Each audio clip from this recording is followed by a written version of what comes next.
back, everyone, to the Fly Culture Podcast with me, your host, Pete Tigers.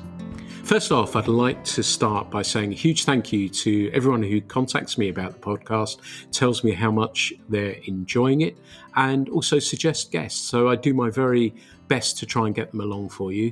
And also, I think via Buzzsprout, who hosts the podcast, I get messages there that I can't reply to, but I've got quite a few of them recently, and just wanted to say a massive thank you for those as well. It's greatly appreciated. I so enjoy doing this. I so enjoy talking with people, and it's wonderful when people let me know they're enjoying it. So thank you very much indeed. On to my guest for today. It's not his first appearance on here. I've got Dr. Paul Gaskell along, and we're going to talk about a number of things. We're going to talk about fishing streams, and rivers as well, and how he approaches fishing a small stream comparable to a bigger river. And there'll be lots of hints and tips and advice in there.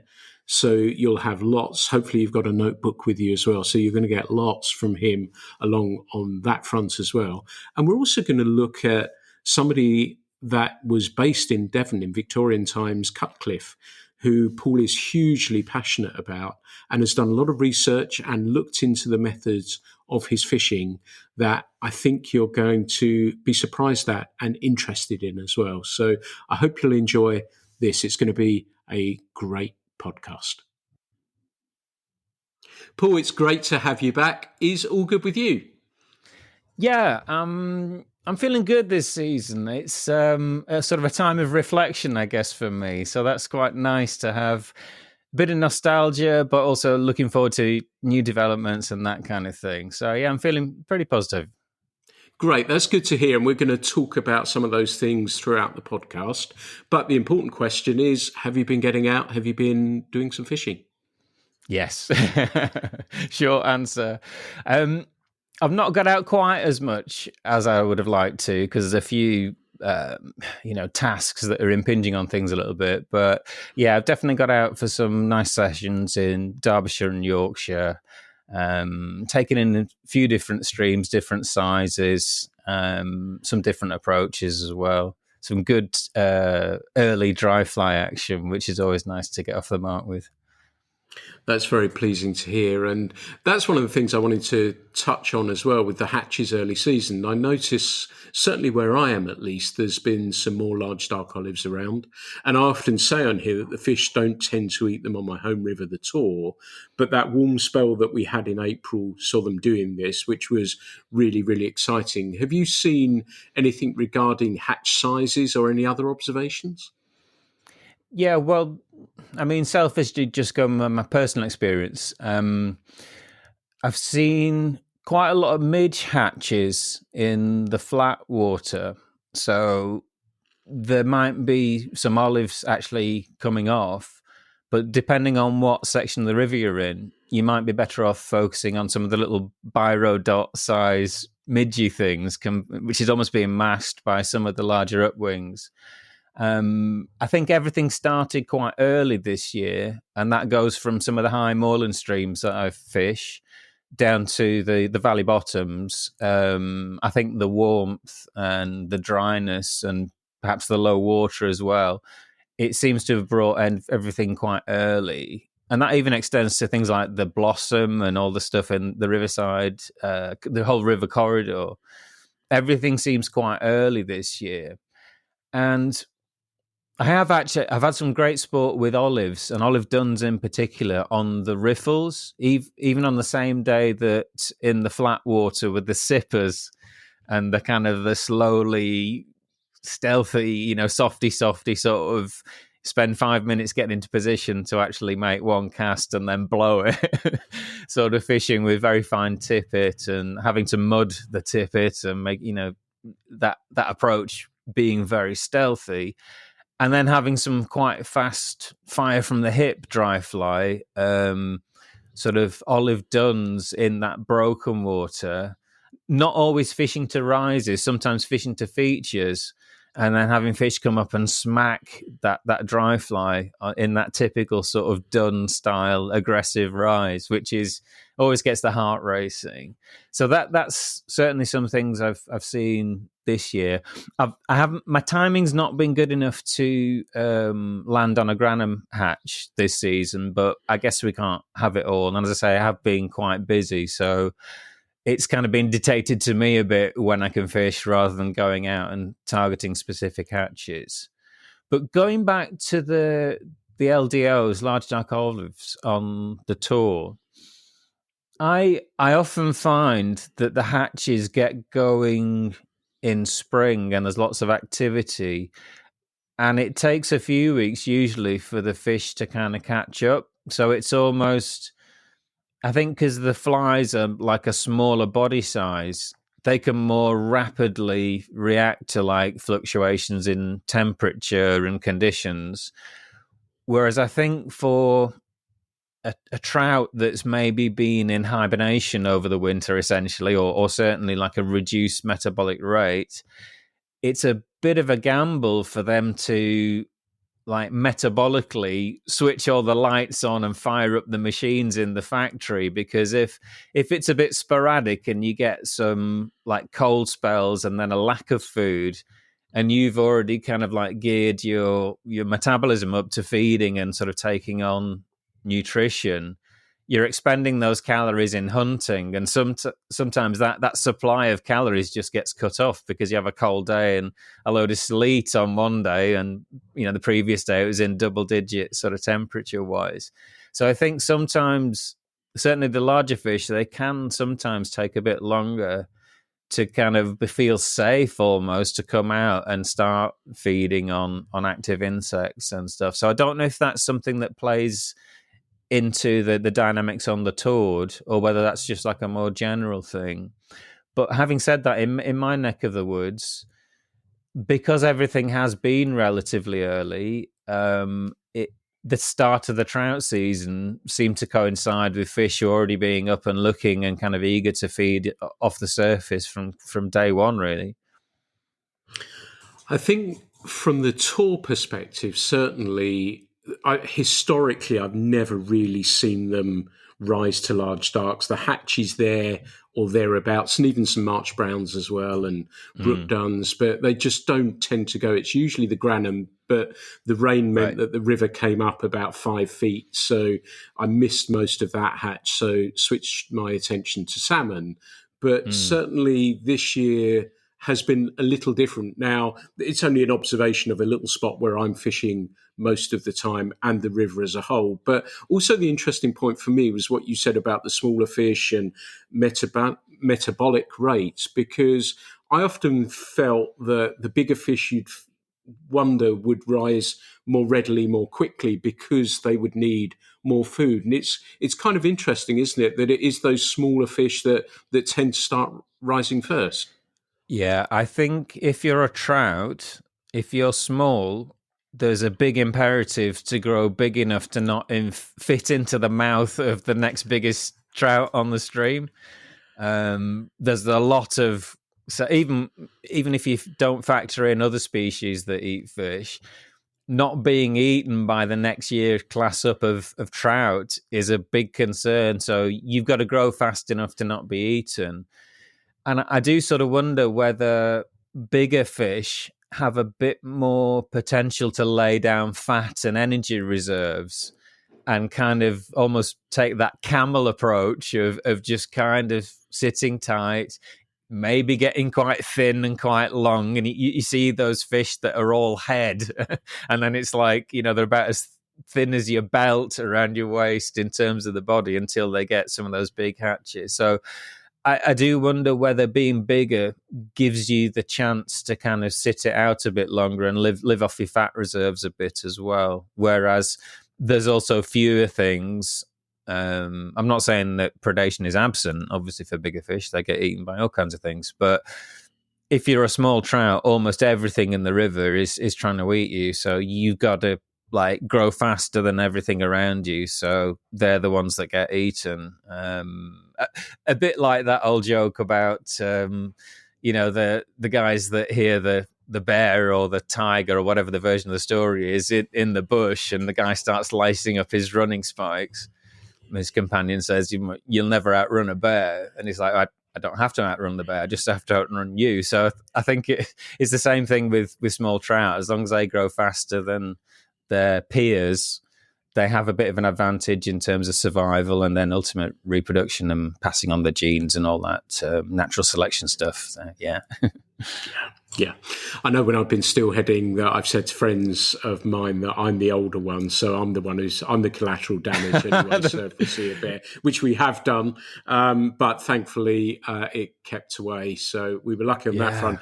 And what you said about the smaller fish eating more readily, now I actually, funnily enough, caught a fish of about 10 inches on an olive, was playing it, and something big followed it round for quite some time. So I guess that is the reason that those fish, that's probably more worthwhile for them to chase round. And it was following it for quite some time as well. It was I've not seen that on the tour before.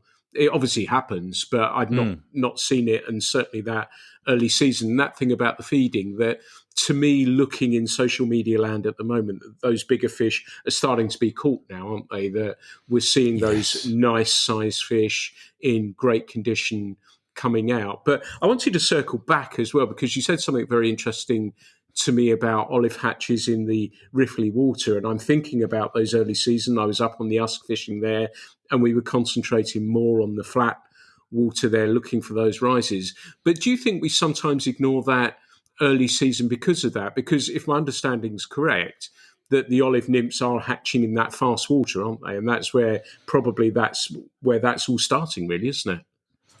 Oftentimes, yeah. And I think as a general rule for upwing flies across the board, aside from maybe classic ephemera mayflies, the big sort of green drakes, if you're in the US, a lot of those species rely on riffle habitat. So, and they tend to be the most diverse and abundant kind of food factories for the nymphs of a lot of upwing flies.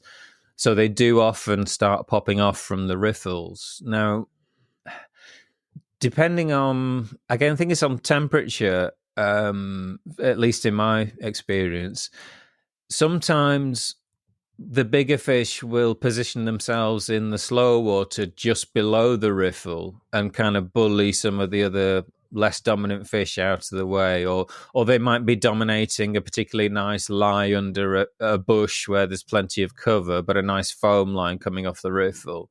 And then you'll see that bigger sort of snout or head and tail kind of sitting under that prime spot in the slow water.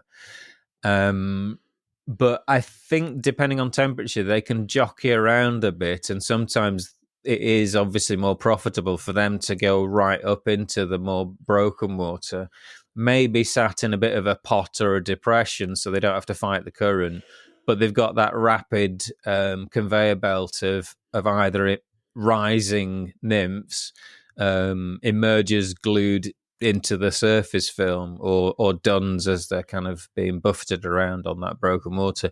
But I think gone are the days, really, when you could look at the calendar and say, early season, they're probably going to be sat back a bit in the slow water and that colder water off the riffle. And then as it gets warmer into June and onwards, you start targeting that shallow, riffly, broken water. I think you have to throw that out now, because the conditions are quite different from year to year. I think, casting my mind back to last season, we had a lot more water earlier on, whereas this season, at least where I'm fishing, quite an extended period without rain already. So it's like low, clear, and the game is different. But I think you've got to read the conditions. The same mechanics go on. It's just that they don't necessarily match up to a nice predictable sequence in the season. So you've got to kind of like observe and say, well, today, what stage are the fish and the insects at, rather than, now it's large dark olive season, so I'm going to target a foam line below a riffle because it's early season. I think you have to kind of throw that out a bit now. Does that mean that we have to be that little bit more flexible? We have to apply more watercraft in our approach on not just early season, but throughout the season? I think that's always been the case, but I think you're punished more now if you don't have that flexibility and that ability to, well, I'll qualify that. Sometimes you want to go out and have a particular experience, and you know it might not be the most efficient way of catching the biggest or the most fish, but you just want to find that one fish that's playing the game that you want to sort of experience on that day. So there's that element. Or there is the kind of, maybe there's some time pressure in fishing. You want to go out and at least get a nice photo or two of a pretty fish. And that way you've got to be a bit more efficient. But either way, if you can't read the river and the signs that the river's giving you, be a bit of a nature detective, you won't be able to reliably have those experiences. So by kind of gaining that attunement to either rivers in general and how they work, or getting to know your own local patch very well, if you lack that attunement, it's a lot more shotgun, hit and miss. Sometimes you have a good experience, other times it doesn't quite deliver what you're looking for. So being a nature detective and responding to the cues that you can see and pick up on, it's just going to improve your chances, and I would argue your enjoyment as well, because it feels like you're understanding more actively the thing that you're taking part in, and that seems to be more absorbing and involving and immersive as an experience. Is patience an important word then in our approach? I think as you mature, I think it probably always has been.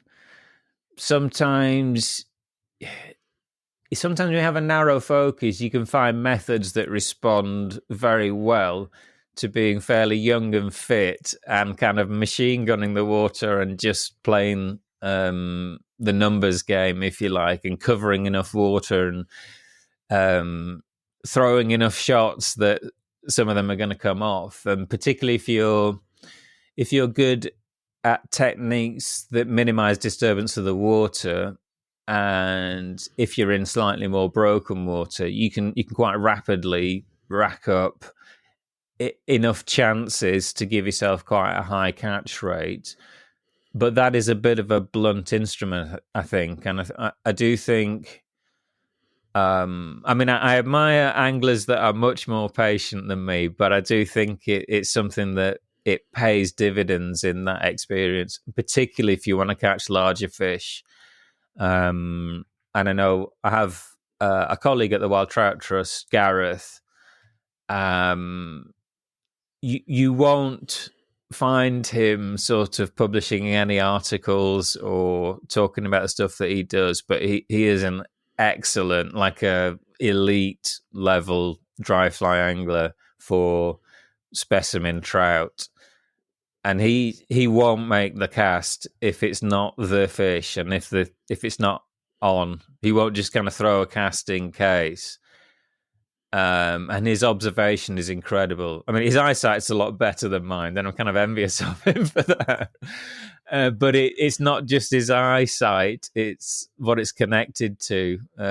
His brain interprets these very small signals, and he'll spend time walking up and down a river, peeping through between small gaps, getting walk a long way to then have a mental map where in the section of water he's fishing are those 2 or 3, maybe even one, like trophy trout, where they're rising, how frequent they're rising, where he needs to be to make the cast. And it's a thing of beauty. And if I'm honest, it's probably one of the elements of fly fishing that I'm weakest at, because I quite like to read and interpret current and structure, and then deduce where I might see a fish. And sometimes that's dry fly fishing, sometimes it's wet fly or nymphing. But his level of observation allows him to spot how much of a pressure wave of water is being moved by a fish when it's patrolling, even not when it's rising. So that's like next level sort of, Zen martial arts master kind of dry fly fishing. But if you want to see patience and you want to see the results of that, my word, he catches some beautiful trout. And it absolutely is a virtue. The patience pays off. It's how much have you got before it starts to become frustrating, I guess. Yeah, I'm with you on that. I wanted to move on a little bit because I'm thrilled to have you back on the podcast and you've given us so much great information. I thought we have, and I get messages from people who fish all sorts of places, and I wanted to get a sense of your approaches for fishing small streams and perhaps also if you're fishing slightly bigger water. So let's start with the small stream. And when you approach that, are you fishing the water probing for fish? Again, it sort of depends what the water's giving you. On average, the kind of small stream that I fish tends to have a slightly steeper gradient than the bigger valley bottom sort of watercourses. So one of my favorite things is pocket water. I love that kind of complex, gnarly sort of environment. Provides some challenges, but also a lot of advantages. And a major one is because they are so kind of bubbly and turbulent, you can actually get really quite close up and intimate to deliver each shot to a likely looking spot. So for smaller streams, if there are fish rising, clearly they are feeding fish, and that is immediately a valid and enticing target. A lot of the time, I will be fishing to features, and that could be with a dry fly, as I was mentioning earlier on. Or a lot of the time, it's like wet flies of various designs, increasingly unweighted wet flies, although I'm never going to discount the effectiveness of weighted nymphs. And even depending on your tastes, even small, slightly weighted streamers on small streams and targeting the spots where the big daddy of that little stream might be hanging out and being that predator, that top predator. I sometimes do that as well, and it's can be very, very enjoyable. But yeah, a lot of the time I'm fishing fairly steep gradient, small streams, a lot of tight cover. So you've got to be pretty inventive the way you cast, how you deliver that, where you position yourself so you don't spook the fish. And the first thing the fish sees is your fly and not you or your rod or some line splash or something like that. But getting very attuned to what makes a viable feature holding spot for a fish. And I think if I'm good at anything, I'm good at intuiting where that fish is going to be, even when it's not rising. Which is kind of the opposite to what I was talking about with like say Gareth style, or maybe Paul Proctor's style of patiently observing for that feeding fish and very, very subtle signs. I feel over the years I've got quite good at spotting that subtle increase in the depth of the shade or the tone of the colour of river that indicates little pots and little undulations in the riverbed, the current patterns that on the surface of the water, that things that sit underneath the water cause, and what that means in terms of where the food's going and where the fish are likely to be sort of intercepting it from. So I view that as kind of almost like a really good musician reads sheet music, but it's not conscious. They just kind of feel what the tune is without having to stop and go A equals that and B, sort of there's no conscious interpretation between that. It's just that you kind of sense, oh, that is the spot, right? That's obviously where the fish is going to be. And then testing that, sampling that by delivering a good cast and a good presentation into that spot. And I think that's what I get out of a lot of my small stream fishing, is rapidly exposing myself to that, testing what my intuition is, and then the fish either giving me two fingers or saying, yeah, that was right, and rewarding it by snatching it in a way that I can set the hook and, get a quick photograph and release and, let it get on with its day sort of thing. So if you're backing yourself on that, and again, some great points there that you said about reading the water, and I guess that is experience and you're making those changes and adapting as you're going up the river. And that's, I guess, if people aren't as experienced, then there is that patience element of it that you're reading it. And when I was guiding, the old thing that we used to say was foam is home, to give you a good idea of possibly where a fish might be in that bubble line. But also, if you've identified somewhere that you think there might be a fish and it hasn't happened, does that mean you'll move on, or might you make a quick change just in case, if your gut's saying, I think there's something there? Yeah, if I increasingly I like to catch that more difficult fish where the intuition says there should be a fish there. I think when I was a bit younger, I would just kind of go on and machine gun and just sort of, blow it off and find the next willing fish. But now I'm more inclined to try and dissect, well, why didn't the fish come up? I mean, it might be that somebody's just thrown a stick in for the dog like 5 minutes before, and I don't know that. Maybe there's no fish there. But increasingly, I'll look at things like, well, what is going to make that fish, if there's one sitting there, confident to actually intercept that fly? So a lot of it is not just casting to the spot and just bluntly and naively plonking a fly into that location. It's more thinking, how is the food entering that spot? How long does it need to hang out in particular places for the fish to feel that it's worthwhile moving off its station to actually intercept it? So where can it actually eat something easily within that lie? And how should I get the fly to enter that lie? And sometimes it's about, you might not be able to do that from a downstream position. You might have to just break and slow down the drift of the fly so it's fractionally slower than the true dead drift, particularly with sunk flies. So the gamble seems like an appealing option for the fish. It's almost like the Monty Python Mr. Creosote, oh, sir, it's only a wafer thin mint. It's like, it would be rude not to, because it's so easy to take.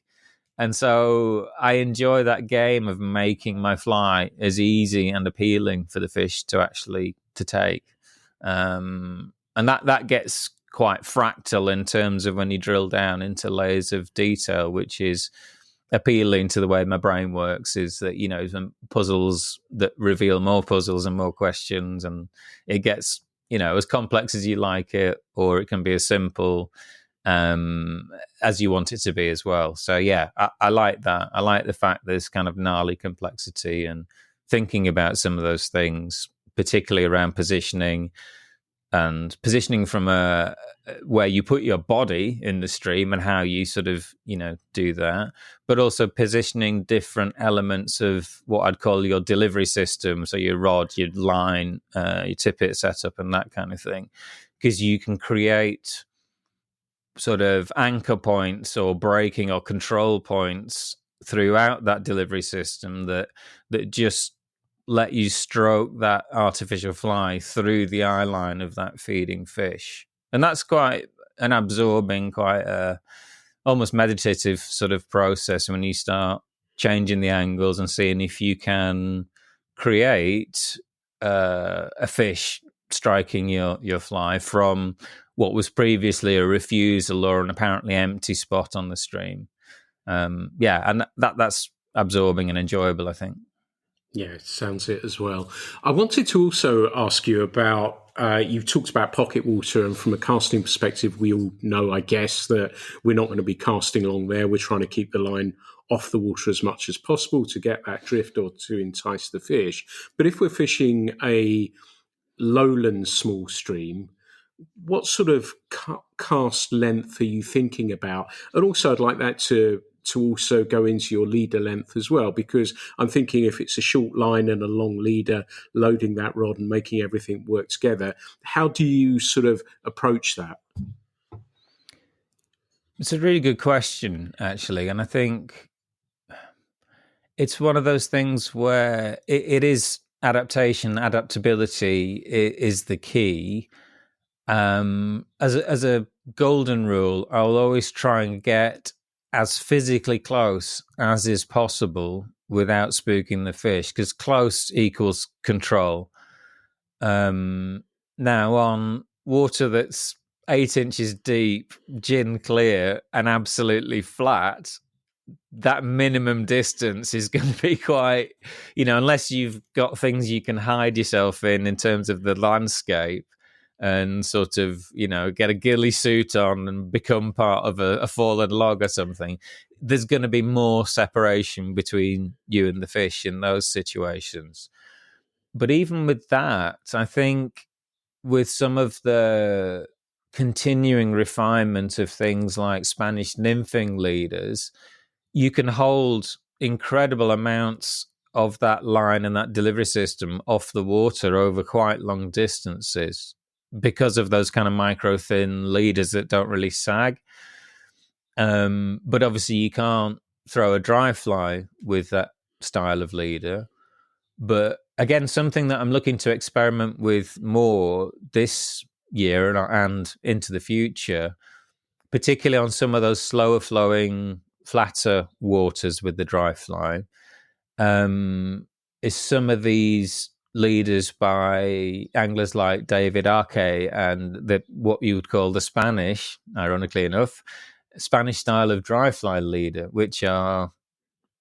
there are some mechanics or principles that are a little bit similar to some of the perhaps more famous Italian style of dry fly casting, but they are quite different in some elements as well. And specifically, that Spanish style that I'm talking about involves creating a very, very long leader that's designed to collapse in the middle. So when you're casting almost like an underpowered negative curve, so that your line kind of goes up parallel to the bank, and then you've got this big loop of leader coming downstream. So you've got a huge loop of leader upstream of your fly, and then your dry fly with loads of slack and very little, shouldn't be any drag. It's almost like fishing a downstream dry fly to a fish, because you've got the first thing the fish sees is your fly, and then upstream of that is your tippet, and then it just happens to come back to you in a big kind of U-shaped loop.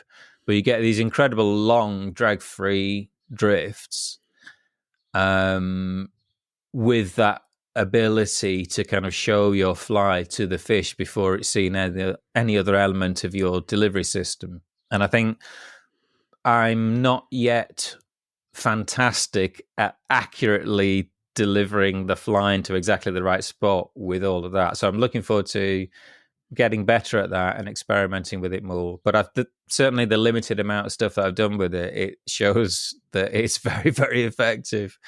Whereas, as I mentioned before, the Italian style of dry fly casting, again, very long leaders, but knotted and tapered in a way that you get quite positive turnover and then a big stack of slack.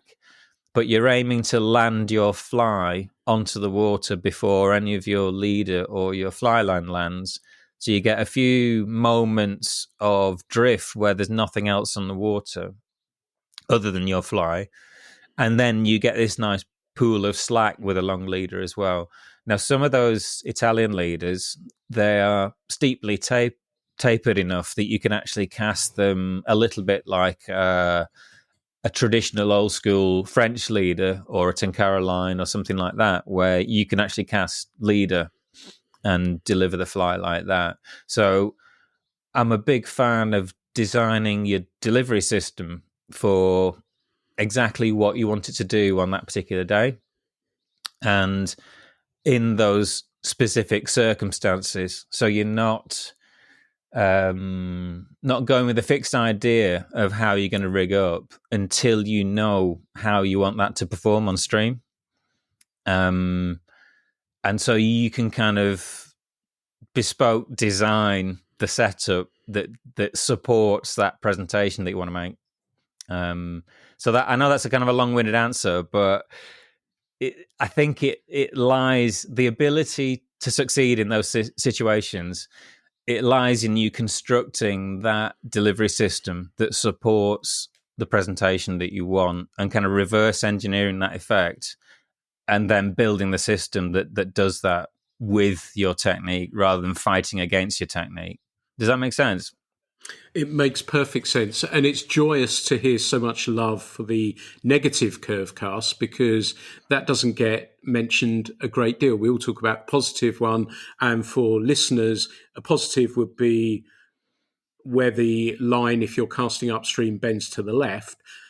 A negative is where it would bend to the right. And the way that you get that negative, and it makes perfect sense in the way that Paul has described it, that you're underpowering that delivery cast so that the whole line doesn't turn over, or in this case, the leader, so you're getting all that slack in. So it's worth having a look at if you don't already know it. You might find something on YouTube somewhere or other, but that's a good one to have in the armory. So I'm really thrilled to hear about that. And yes, those insights have been wonderful, Paul. And I wondered how you would adapt that. Let's say that we're moving down the river system a little bit more and it is bigger now. Is your approach changing? Is your cast length changing?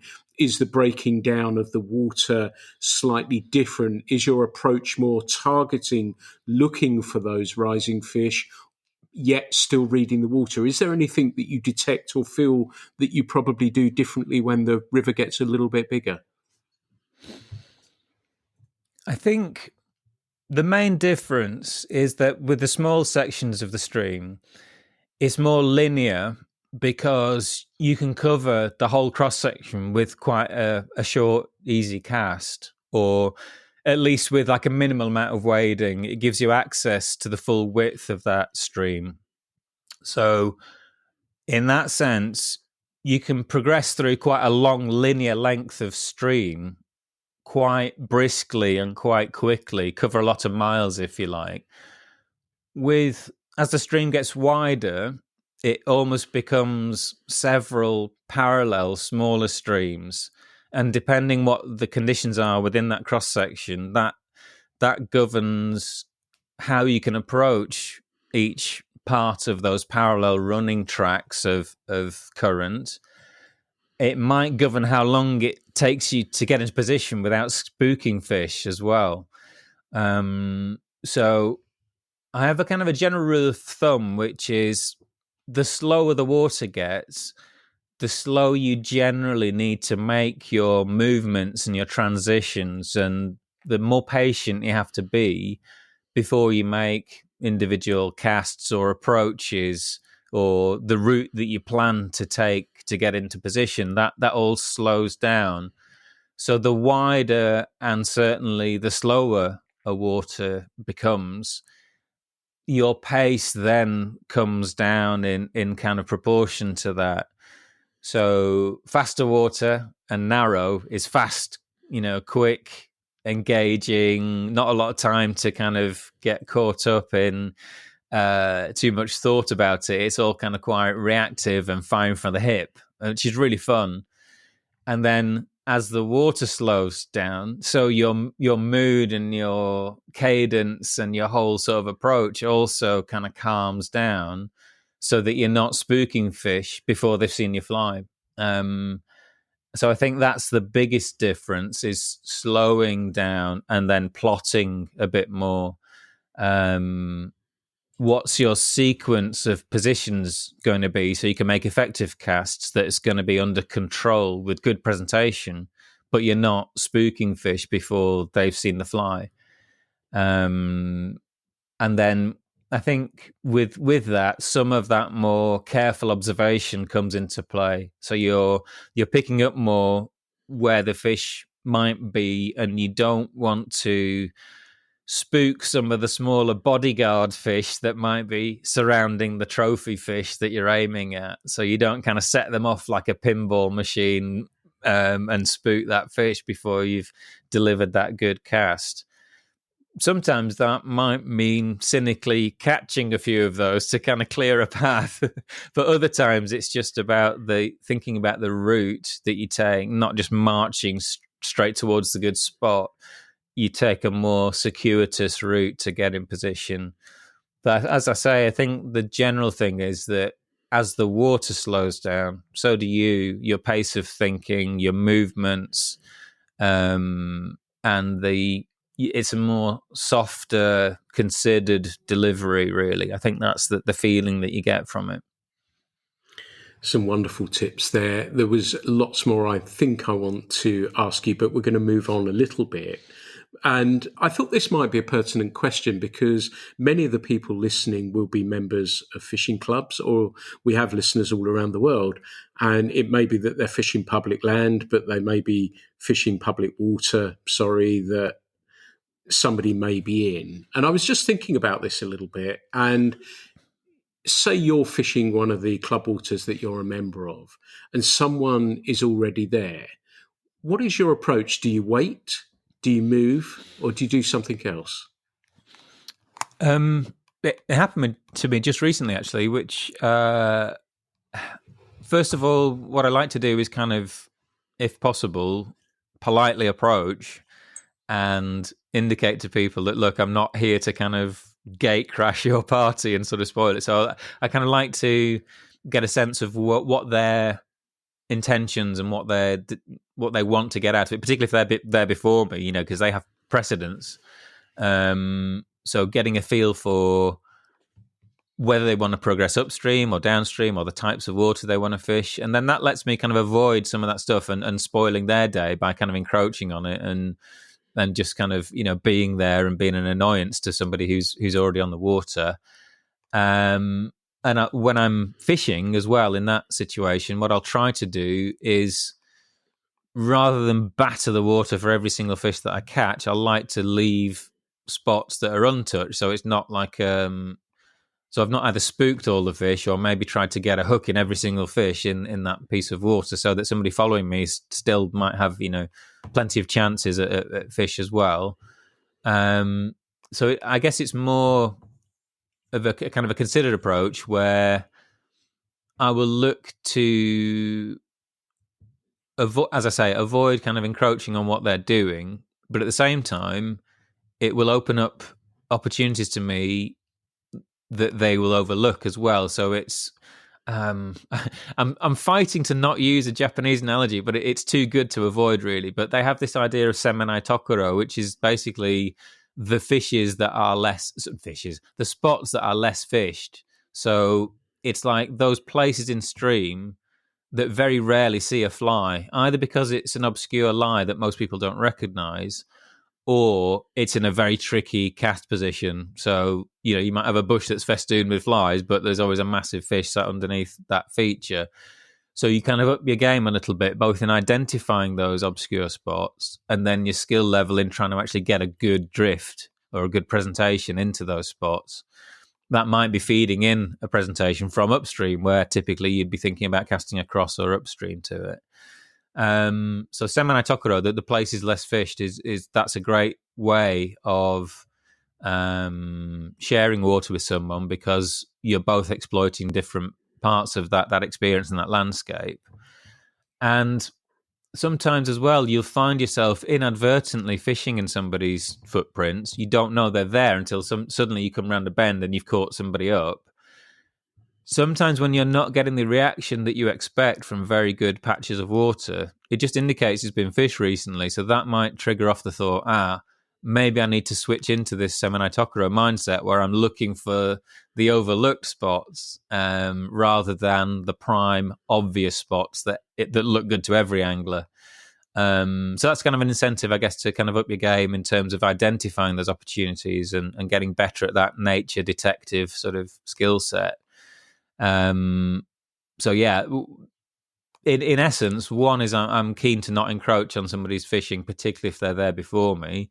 But will try and be mindful of somebody who might be following me as well, and leaving people the opportunity to have a good day. And it's not like these days I don't feel the need to like catch every fish in the river. So I'm quite happy to sort of try something, see what that data comes back from the fish, whether that's a positive result from the fish or whether they're saying, no, that's not quite right. And then I'm happy to come out and think about that and maybe try something different, but then always leaving plenty of fallow patches of water so that somebody following, they might have a bit of a lean time on the bits that I've been really focused on if I've either been successful or have been, crap enough to scare those fish. But there should still also be those patches for somebody to fish behind me as well, because, at the end of the day, it's public water and it's not, I certainly don't own or don't stake any claim to that water.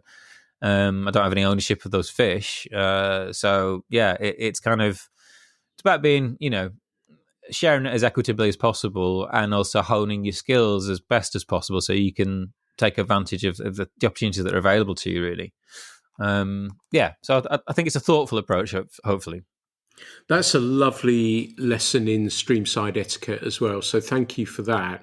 And you talked about, there's a couple of things that you said earlier when somebody might have thrown a stick in the river for a dog, which is a more of an extreme version.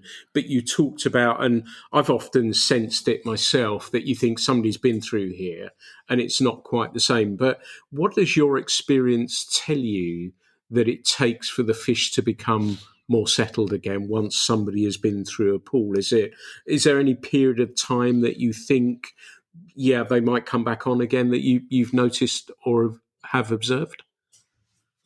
I think it varies so much from location to location and from fish to fish almost. I think in that it also varies even with the amount of food that's available. So there's the opportunity cost to the fish where there's a really good hatch.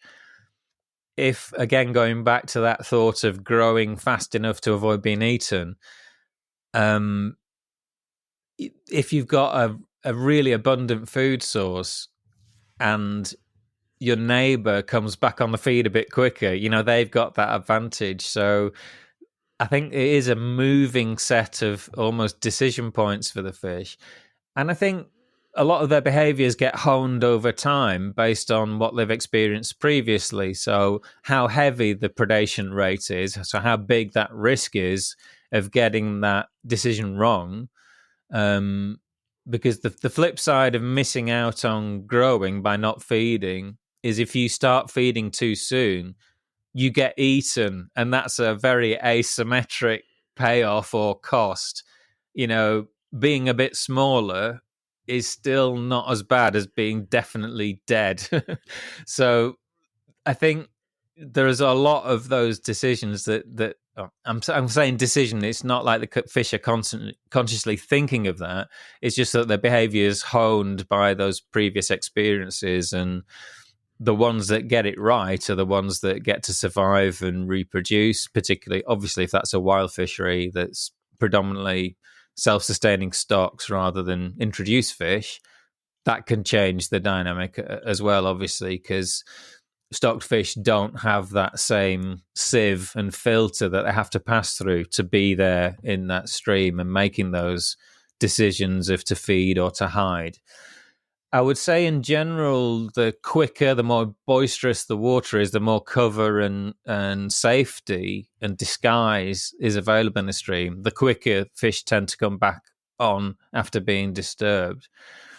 I think in rivers that see a lot of anglers, there's a much more graduated response. So on a water that sees very few anglers, fish will dramatically bolt and go and hide. It's quite an extreme spooking response. Fish that see a lot of flies, a lot of anglers, and particularly in that slower water, you kind of almost see this kind of red, amber, green sort of level of spookedness, which is instead of bolting, they'll just go a little bit quieter, a little bit more circumspect. You might see them just sit slightly deeper in the water and not move quite as much. And it's almost like that sort of freeze response, like a rabbit, that's kind of like the hiding response rather than kind of bolting into a bush and not being seen for the next couple of hours. But I think when they go into that state, the next time they come back on the feed, they've got more divided attention between looking for food and looking for predators, so they're more difficult to catch. So your first good shot when they're not spooked is always your best opportunity. So I think the real and the true answer is, on any water that you're on, if you've noticed that a fish or a pool has been disturbed, you have to just step back and watch and see what, and time almost how long that response is. And then when you get a sense for that, you know that if you see disturbance on that water on that day, you'll know that you'll have to go somewhere else and then double back, after that minimum amount of time's actually expired. But I think not only does that change from river to river, it'll probably change from day to day as well, depending on how dense the hatches are and then what cover is available and how used they are to anglers as well. So, yeah, it's a movable set of goalposts, but observation's the key, and you can get a sense of it on a given day just by observation and patience. Again, that word.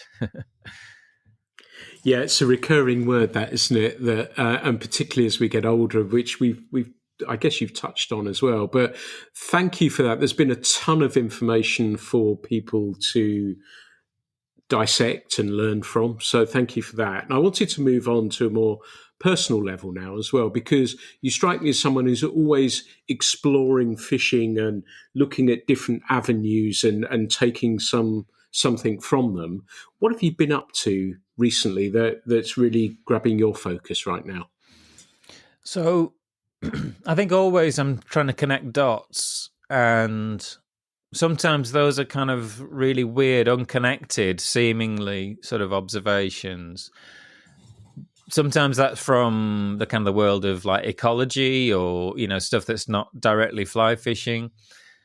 Other times it's more looking back historically at some of the things we've maybe forgotten or that have kind of gone under the radar, and re-exploring those things and then using that to inform maybe designing, or either designing new techniques or different adaptations to your existing techniques, or kind of using that to have a different experience on maybe water that's familiar to you, but because you approach it in a different way and maybe apply something that was used, decades or centuries ago, but it's kind of fallen out of common usage, it kind of opens up new adventures to you because you kind of experience the same landscape, but in a completely different way. And I think I find that at the moment is very, very appealing. So that I'm always drawn again and sort of reminded of the things and the feelings and the sensations that got me into fishing. And a lot of that for me stems from sorting through my grandfather's fishing tackle that was stored in my dad's garage after my grandfather died. And I only relatively recently discovered that my grandfather for a while owned a fishing tackle shop. So I didn't know that until, only a couple of years ago. And so my dad had kept a lot of the sort of peri-World War, just pre-World War II kind of like catalogues of the tackle and the things that were sold in the shop, and some of the posters and the flyers and that kind of thing. And looking at these fabulous, very romantic kind of like diagrams and flowery sort of descriptions of the kind of killer sort of latest new sort of tackle and that kind of thing, and some of those pamphlets and posters of, for example, I'm thinking of like a very beautiful small multiplying reels and the kind of the lure fishing sort of side of things rather than fly fishing. But I have like a catalogue of an old multiplying reel, and then I've actually got my granddad's old multiplying reel from that same era, which I've refurbished and sort of taken that out as a kind of historic reenactment type sort of fishing, and I've really, really enjoyed that. But he also had a J.W. Young fly reel from the same sort of era, and I've, this year and last year, I've kind of loaded that up and several other reels with sort of silk fly lines. So I'm fishing a lot more with silk fly lines at the moment.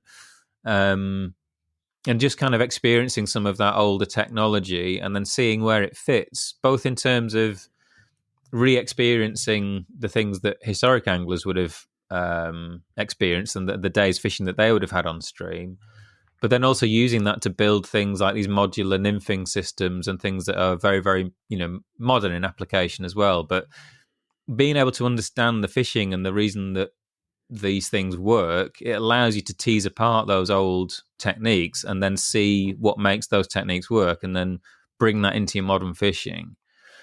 And one of the most absorbing examples of that, which has led me down a complete rabbit hole over the last 12 months or so, is the whole H.C. Cutcliffe, again, a Devonshire wet fly fisher, who had this very different original sort of set of techniques it was even weird in his day, and again Skews kind of marked him out as this, his Cutcliffe's peculiar Devonshire system of his own sort of thing, and using these larger than life wet flies, almost leveraging the same advantages that were behind the original Klinkhammer.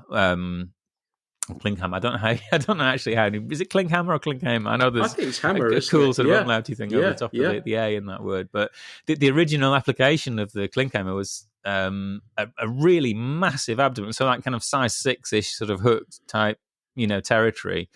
Huge fly, a really big morsel that was floating on the surface that was big enough to make it worth the while of a gigantic grayling to come up off the bottom to sort of take that fly. Cutcliffe is doing similar things, but with sunk flies in pocket water. So, you probably get the idea. I love pocket water fishing. So this idea of moving away a little bit from pure imitation to deliberate excitation and luring and alluring a fish into striking something that looks like food, but is kind of exaggerated. And by exaggerating it, getting like a stronger response. And like beginning to tease apart the fact that this Victorian angler was really onto these kind of mechanics very, very well. He talks a lot about having that high rod tip and that kind of modern nymphing sort of triangle of awesome approach where it's like it's high sticking but on steroids sort of thing in terms of the way that you sort of manage that line and tip it. And sort of uncovering all of these patterns and then stumbling across like the last known existing collection of flies that were tied by a professional tyer after Cutcliffe died, and that they were held by a gentleman by the name of John Shane, who's very, very well known collector and bamboo rod, fishing authority, kind of a big figure certainly in the American fly fishing scene. He was kind enough to have his brother, who's a professional photographer, photograph this collection of flies that he'd won at auction. And then that leading me onto like a complete rabbit hole of eventually, trying to recreate the patterns using vintage hooks and vintage hackles and tying these flies dressing them directly onto tippet with eyeless hooks and seeing if I could still get those flies to work in the modern era, which was fascinating. And then, coupling those with some of my granddad's old tackle and silk fly lines and gradually kind of getting more and more old school, and to the point where found Victorian green heart rods at auction and then refurbishing them and then seeing can I still hack it as an angler without Sintrix or graphite or all of the modern sort of like material science advantages. Can I use all that old school material science and still have the kind of the angling chops to kind of go out and have a successful day on stream? And that's been fascinating. And then that sort of, I got addicted to that bridge to a visitable past where I could go and have the same fishing day essentially as Cutcliffe did 150 years ago, because the fish and the water's not changed very much. It's only the gear and us around it. But if you can recreate that gear, you can have pretty much the same fishing day as a Victorian angler, which is kind of a cool sort of time travel sort of thing. So I've really enjoyed that aspect. And that again, the rabbit hole and the branching sort of layers of discovery that led on to was like going down to the Fly Fishers Club and discovering original collections of his hackles and dubbing, so I could actually calibrate the text in his book, because there's no pictures in his book, So we've got an idea of what some of the flies might have looked like, given an interpretation by a tyer in the 1930s, so sometime after Cutcliffe's death. But then actually having that calibration point of understanding what these hackles and the shades and the shape of the feathers and the tones of the home dyed dubbing, and then obviously getting into the home dyed dubbing as well, and sort of finding a Victorian reel and just getting really carried away with all of that, historic sort of live action role play, like these are battle recreationists. It's like that in a fly fishing sense. And yeah, that led to me sort of documenting and updating a previous book that I'd written about Cutcliffe, and that's taken up a huge amount of my time and attention, but definitely a labour of love. But I think the more and the more deeply I've kind of got in tune with Cutcliffe's approach, the more tragic I found it that he is kind of basically unknown. Like when you say his name, there's not many people that would be able to trot out the system of techniques that he's using or the principles of his fly design, and then how that changes through the season, and these concepts of bright water fishing that he was very big on, and the kind of the hotter, bright sort of sunshine, low water periods of the year, and then some of the more nuanced approaches that might happen at the beginning and the end of the season with more drab sort of coloured flies. Working the top dropper, we heard a lot about that in magazines in the 90s with respect to sort of lock style fishing, when that was maybe moving from Irish and Scottish lock style traditionally into sort of like the modern drinking water reservoir competition scene, and then like working and dibbling that top dropper, but almost forgetting that was a big part of wet fly fishing on rapid streams and on rivers in general. And so finding ways and avenues and opportunities to apply some of those dibble dropper techniques on my local streams, where maybe in decades past I might have fished with a duo or with a kind of a French nymphing, or sort of some of these more modern competition techniques. So it's just been really, really fun joining those dots and teasing apart the modern styles and modern techniques, but finding the elements that have these precedents in this Victorian system of fishing, which is largely forgotten. So it's kind of cool in the sense that I'm getting to enjoy those things almost without anybody else. It's like being into a band before they were cool, right? You always feel that attachment to discovering something new, and you think it's yours, and personally, but obviously through time and through history, there've been various champions that have picked up Cutcliffe's methods and really kind of advocated for them, but those tend to have been lost in the modern discourse. So I feel it's my kind of slight duty to be a bit more of an evangelist and kind of reignite a bit of interest in Cutcliffe and his approach, because it's a wonderful absorbing way of fishing, and particularly on these steeper gradient pocket water streams. Just tremendously effective and very, very enjoyable as well. So yeah, that's really what I've been, absolutely obsessed with recently.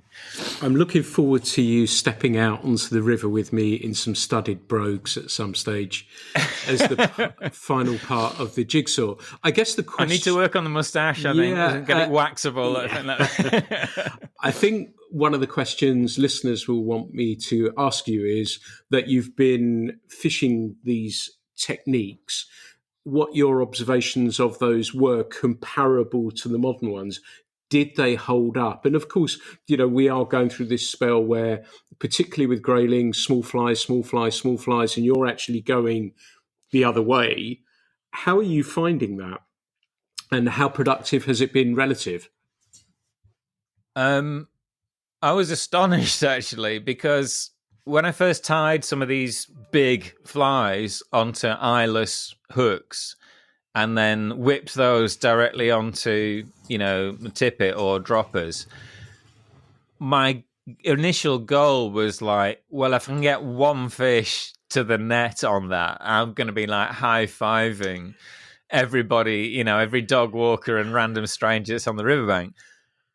But my word, it's really effective. I've been having equally good, equally productive fishing days with those techniques, and that's a real eye opener. Sorry, and at every turn, it surprised me how good and how well those techniques and those flies have stood the test of time, which is really gratifying. And I think part of it is that, one, there's sound fundamental mechanics behind it. So the inherent reactions of the fish have remained consistent over time. But also, particularly on waters that are fished by other anglers, these sort of looks that you're giving them with the presentations and with the flies are very different from other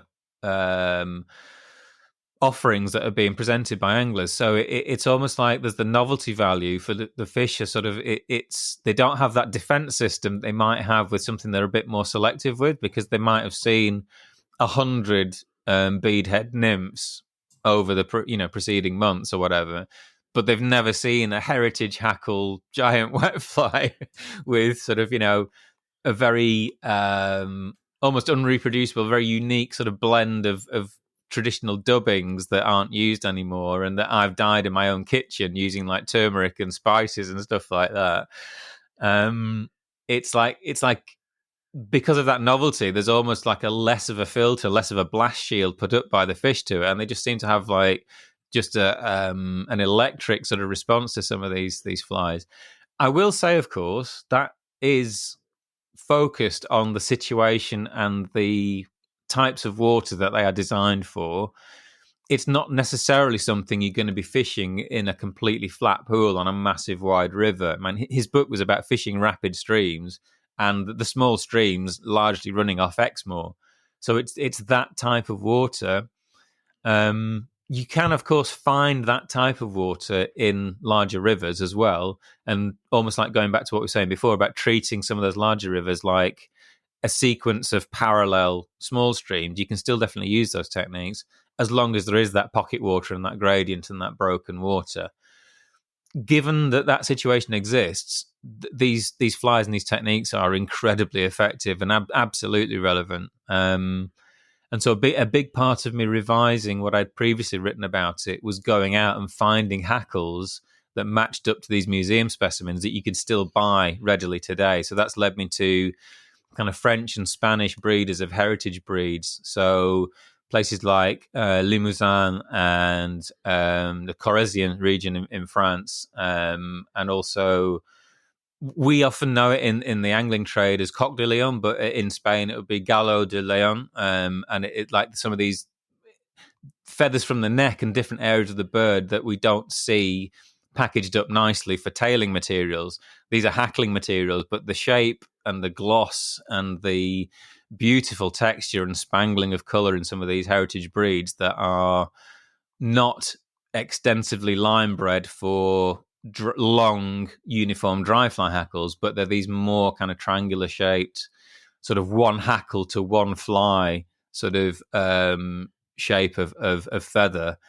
And they produce these absolutely gorgeous. When you put them in the water and look at them, they're like, how could any fish resist? They're just beautiful things. And so I've made it a bit of a mission to source and research and make available places that people can actually obtain that, so they can tie these things for themselves, rather than like previously. What I've been doing is finding hackles that were in envelopes that were mailed in the 1930s and that sort of ended up in somebody's house clearance because somebody had passed on and but had this kind of like vintage material, or it might be some dubbing from a museum taxidermy specimen or something like that. So I've been finding modern sources of these kind of heritage materials, so you can actually accurately recreate these flies and not having to rely on vintage eyeless hooks with a Kirby bend. But what can you buy in an eyed version online and get them shipped to you, and then sort of create really good mimics of the patterns and the collection of flies that are in Cutcliffe's book,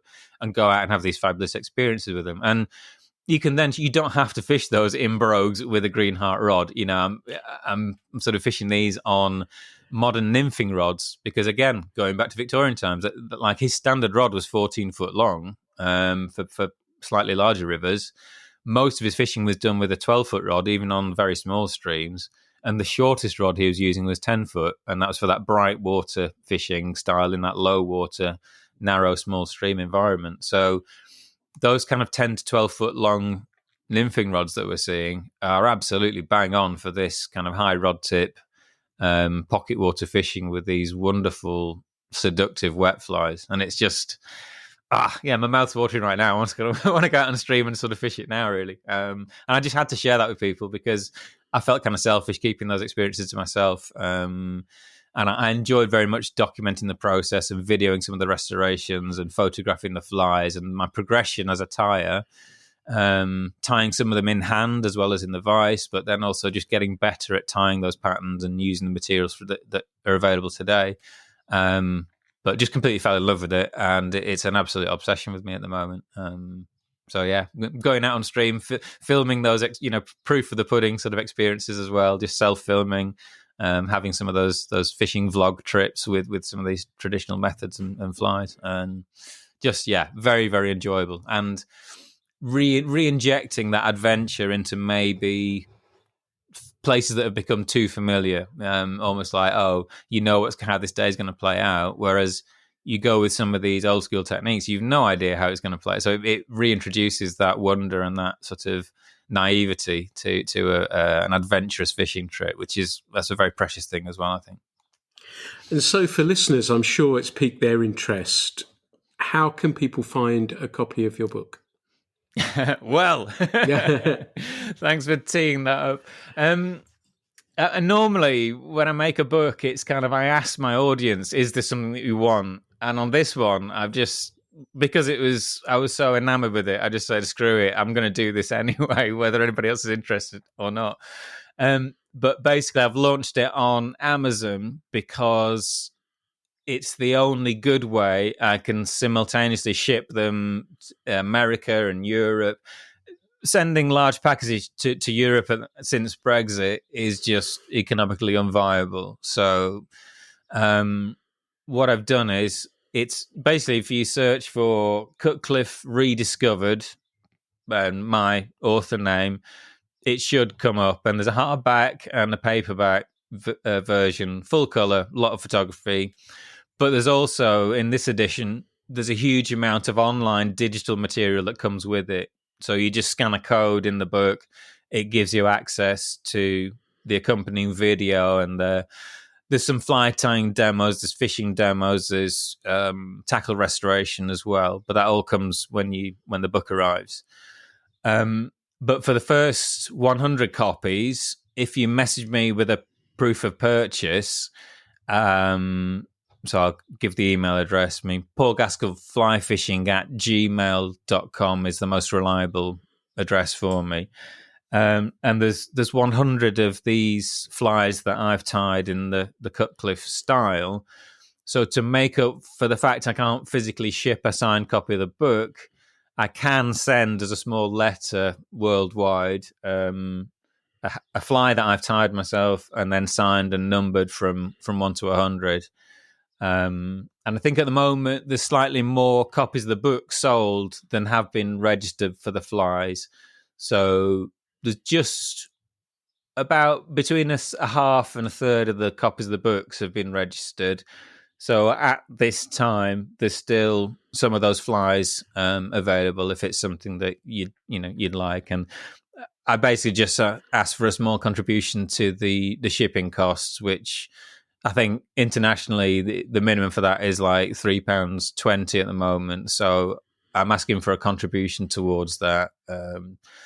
I may have to put that price up a little bit as we get towards the 100 flies, because it's quite an outlay if I'm having to cover that postage. Depends on the split between UK and overseas buyers, really. But so essentially it's on Amazon. I know Amazon's not necessarily everybody's most favorite company, but it doesn't help me as an independent author if you kind of boycott that, because it is the only way I can sort of ship to America and Europe and have them printed locally and not have to endure and take on board the air miles of sending it from the UK. So it would be printed within the nearest hub within the UK, Europe, or US or Australia or whatever. So there is a little bit of an ecological nod there, where it's locally produced and I'm not overproducing stock because they'll print your copy on demand and send it to you. So swings and roundabouts there, and it certainly that mechanism certainly helps me as an independent author, as a small business and that kind of thing. So you can hopefully feel good about supporting that, maybe. I think that's very, very fair. And I should also say that Paul hasn't asked to be on here as well. I invited him along because I wanted to get an insight into his approach to the river. I know he's been on the podcast a couple of times before, and I know it's gone down really, really well with people. So I wanted him along. I'm going to be buying a copy in a minute. So hopefully I can come in under the 100 people. So that's, my fingers will be tightly crossed for that one. And the wonderful thing about bringing this full circle is that I started talking about my home river, the Tor, and the large dark olive hatches, and Cutcliffe, who Paul has been talking so passionately about, fished the River Mole, which is the major tributary of the River Tor. So I think that has brought us full circle perfectly, Paul. Even better than that, sorry to butt in, he actually fished the Tor and the Bray and the Yo as well, and as well as one of his favourite waters is the Mole, actually. But yeah, the Tor is in there as well. That's even better, and the Yo runs through my village. So there we go. So this is all teeing up absolutely beautifully. Paul, it's been wonderful as ever to catch up with you. We've spoken well over an hour, but it's worth it just to hear your thoughts on so many things. Contact details, if people want to find you, how do they find you? They've got the details of the book. Remind us of that, and remind us of how people can find you. So Cutcliffe Rediscovered is on Amazon, wherever your local platform is. You can email me on paulgaskellflyfishing@gmail.com. You can also find me on fishingdiscoveries.com, where there is a contact form as well, but also a lot of information across a variety of fishing methods. So as well as the fly fishing, I mentioned tiny bait cast fishing. There's lots of stuff on there as well about that. So yeah, check it out. Fantastic. And last but not least, you gave me a wonderful song last time for the playlist. It was Wren, which I still play and enjoy very, very much. What have you got for me this time? I had to think about this, and it's almost slightly cliche, but I was listening to it the other day, and it's just still a great track. And I thought Howling Wolf Smokestack Lightning is just, that one really gets you. I don't know, there's something about it. It's gritty. It's a fantastic song. And so, yeah, I'll offer that one up.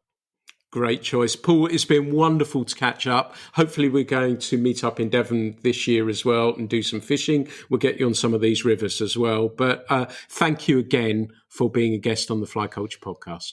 Oh, thank you so much for the invitation, Pete. I really appreciate it. And I always enjoy these chats. And sorry for banging on for so long again. Absolutely love it. And thank you. So, well, everyone, this has been another episode of the Fly Culture podcast. It's run over a little bit, but it's all the better for it as well. So I hope you've enjoyed this one as much as me. As ever, there's never going to be any charge for these things. I just want to talk to good people about fly fishing and spread the fly fishing gospel. So hopefully you've enjoyed this one. As ever, there's going to be plenty more coming very, very soon. The Fly Culture podcast is brought to you in association with Fly Culture, a quarterly published magazine owned and run by fly anglers. When it comes to fly fishing, we've got you covered.